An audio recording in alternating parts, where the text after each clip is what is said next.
আজ আমি বানালাম মোগলাই পরোটা। তার জন্য আলুর তরকারিটা করে নেব। আলুগুলো ছোটো ছোটো করে কেটে সিদ্ধ করতে বসিয়ে দেবো। সিদ্ধ সিদ্ধ হয়ে এলে কড়াইটা গরম করে একটু তেল দিয়ে দিলাম। দিয়ে একটু টমেটো দিয়ে দেবো। টমেটোটা দিয়ে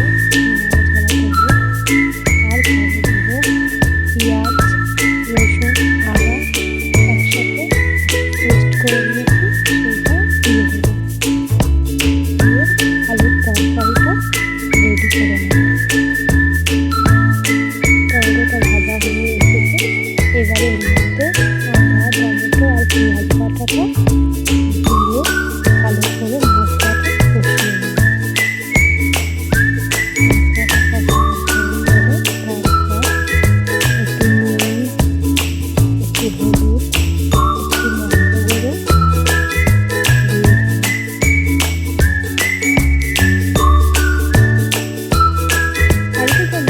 সেই মশলা দিলেই হয়, কিছুই দিই সামান্য নুন, হলুদ,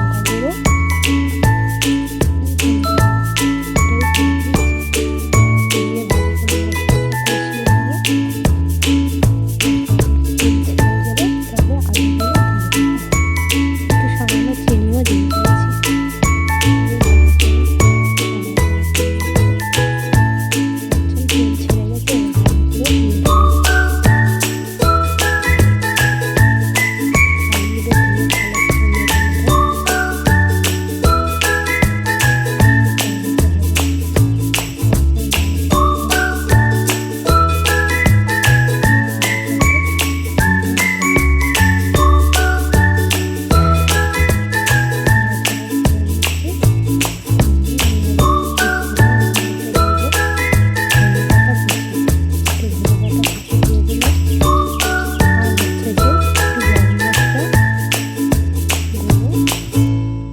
দিয়েছি। একটু গরম মশলার গুঁড়ো দিয়ে দিচ্ছি, দিয়ে নামিয়ে নিচ্ছি। এবার হচ্ছে গিয়ে মোগলাই পরোটার পুরটা রেডি করে নেব। একটু আদা রসুন বাটা আর পেঁয়াজ বাটা দিয়ে একটু নেড়ে চেড়ে নিয়ে এবার একটু বিস্কুটের গুঁড়ো, নুন, হলুদ দিয়ে নাড়াচাড়া করছি। নাড়াচাড়া করে এটা তৈরি হয়ে যাবে। এবারে ময়দাটা মেখে নেব। এদিকে ময়দাটাও মেখে নিচ্ছি। নিয়ে হচ্ছে এবার ডিমের একটা পুর করে নেবো। তার জন্য পেঁয়াজ, কাঁচা লঙ্কাও কেটে নিয়েছি। 3টে ডিম নিয়েছি। এর মধ্যে পেঁয়াজ আর লঙ্কা দিয়ে দিলাম। দেওয়া হয়ে গেলে সেই বিস্কুটের গুঁড়োর যে পুরটা রেডি করেছিলাম, সেই পুরটা ওর মধ্যে দিয়ে দেবো।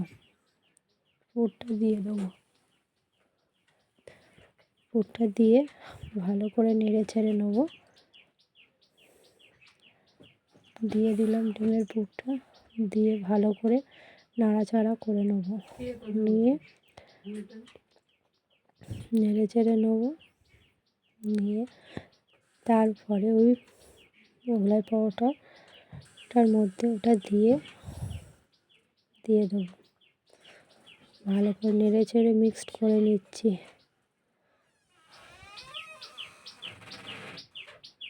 নেড়ে চেড়ে ভালো করে মিক্সড করে নিচ্ছি। নিয়ে এবার ময়দার এটার মধ্যে এটা দিয়ে দেবো। পুরটা রেডি করেছি সেইটা দিয়ে বানিয়ে নেব। দেখতে পাচ্ছেন, এইভাবে দিয়ে দিলাম। দিয়ে তারপরে দু সাইডটা মুড়ে নিলাম। মুড়ে নিয়ে এইরকম হয়েছে। এবারে এদিকে একটা তাওয়া মতো নিয়েছি, নিয়ে তাতে তেল দিয়েছি। তেলটা গরম হয়ে এলে ওইগুলো দিয়ে দেবো।